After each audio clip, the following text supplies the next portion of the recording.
حدیث میں آتا ہے اللہ اپنے بندے کی توبہ اس وقت تک قبول کرتے ہیں جب تک موت کا جھٹکا، غرغرہ جسے کہتے ہیں نا، سانس اکھڑنا شروع ہو گیا موت کے وقت، جب تک وہ نہیں لگتا اس سے پہلے پہلے توبہ کا دروازہ کھلا ہوا۔ آگے اللہ فرماتے ہیں وَاتَّبِعُوا أَحْسَنَ مَا أُنزِلَ إِلَيْكُم مِّن رَّبِّكُم، اللہ نے جو تم پہ خوبصورت کلام نازل کیا ہے اس کو فالو کرنا شروع کر دو۔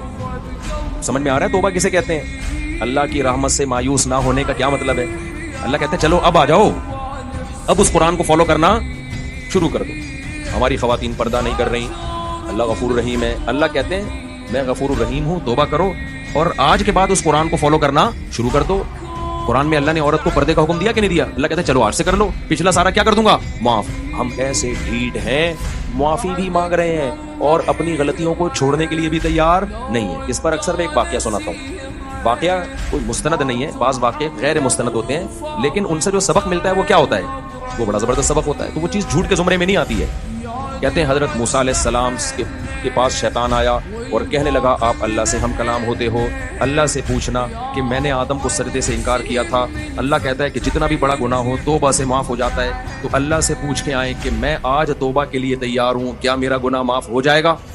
بھائی میں تیار ہوں توبہ کے لیے، کیا میرا گناہ معاف ہو جائے گا؟ اتنے لوگوں کو جہنم میں پھینکوا دیا تھا اس نے، کتنے کو اب تک پھینکوا چکا ہے نا جہنم میں، موسیٰ علیہ السلام کے دور تک بھی بہت سارے لوگوں کو پھینکوا دیا تھا۔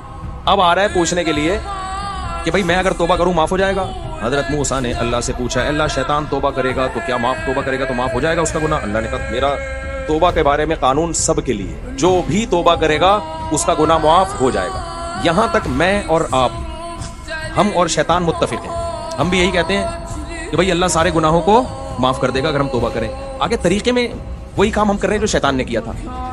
جب موسیٰ علیہ السلام نے شیطان کو آ کے بتایا کہ بھائی اللہ کہہ رہے ہیں تو بھی توبہ کرے گا تیرا گناہ بھی کیا ہو جائے گا؟ معاف۔ شیطان بڑا خوش ہو گیا، لے بھائی اتنے بندوں کو جہنم میں پھینکوا دیا میں نے اور اتنے شتونگڑے پیدا کر لیے۔ شیطان تو 4 کیا 8 شادیاں کرتا ہے، پیدا ہی کرتا چلا جا رہا ہے شتونگڑے۔ اس لیے میں کہہ رہا ہوں کہ شیطان کی اسپیڈ سے تو اپنی اسپیڈ بڑھاؤ کم از کم، تاکہ توحید پرست پیدا ہوں، ورنہ شتونگڑے زیادہ پیدا ہو رہے ہیں۔ انسان کے بچے توحید پرست، ہم غیر مسلموں کو تھوڑی ترغیب دے رہے ہیں کہ زیادہ اولاد بڑھاؤ، ہم تو مسلمانوں کو ترغیب دے رہے ہیں تاکہ دنیا میں توحید پرست لوگ زیادہ تعداد میں آ جائیں۔ اچھا خیر، یہ پھر شیطان بیچ میں کچھ آیا تھا، اس سلسلے میں حاضر ہوا تھا تاکہ موضوع کو کیا کرے، وہ چینج کرے، لیکن شیطان اس سے بہت ناراض ہوتا ہے۔ جب میں 4 شادی کی بات کرتا ہوں ذہن میں رکھوں، شیطان کہتا ہے میرا تو زنا کا سارا پروگرام ہی اڑ گیا، بہت غصہ ہوتا ہے۔ اچھا خیر، تو موسیٰ علیہ السلام نے شیطان سے کہا کہ اللہ کہہ رہے ہیں تیری توبہ قبول ہو جائے۔ شیطان بڑا خوش ہو گیا، لے بھائی اتنے بندے پھینکوا دیے ہیں اور توبہ کروں گا، توبہ بھی کیا 27ویں رات کو اٹھ کے روں گا ختم قرآن کے موقع پر، اگلا پچھلا سب معاف۔ تو شیطان نے کہا کہ اچھا اللہ سے توبہ کا طریقہ پوچھ۔ شیطان کا مقصد یہ تھا کہ 27ویں رات میں رونا مناسب رہے گا یا حجر اسود پہ کھڑے چوم کے توبہ مناسب رہے گی یا ملتزم کی دیواروں سے رخسار لگا کے رونا مناسب رہے گا، طریقہ بتائیں۔ جیسے ہم بھی یہی سمجھتے ہیں نا کہ بھائی ملتزم سے لگ کے رو لیے سب اگلا پچھلا معاف، 27ویں رات میں کلابازیاں کھا لیں سب اگلا پچھلا معاف۔ تو شیطان کے بارے میں بھی، شیطان کو بھی کسی شیطان نے یہ سمجھایا تھا، اس سے بڑے شیطان نے۔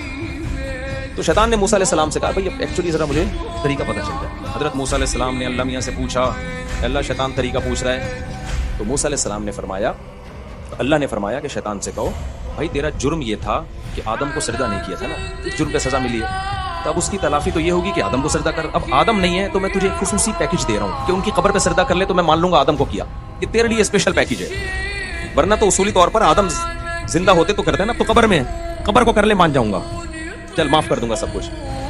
شیطان نے کہا نہیں بھائی یہ نہیں ہو سکتا، جب وہ زندہ تھے سامنے موجود تھے نہیں کیا، میں نے اپنی انسلٹ محسوس کی ہے اس میں کہ تو مٹی سے بنی ہوئی چیز کو سجدہ کروں، وہ جو آگ سے بنی ہوئی ہے، یہ نہیں ہو سکتا۔ تو اب وہ تو مٹی میں چلے گئے، اب قبر کو سجدہ کرنے میں تو اور زیادہ انسلٹ ہے، یہ نہیں ہوگا۔ توبہ کرنے کے لیے میں تیار ہوں، حج بھی کرنے کے لیے تیار، عمرے کے لیے بھی تیار، تہجد کے لیے بھی تیار، سجدہ کیسے ہو سکتا ہے بھائی؟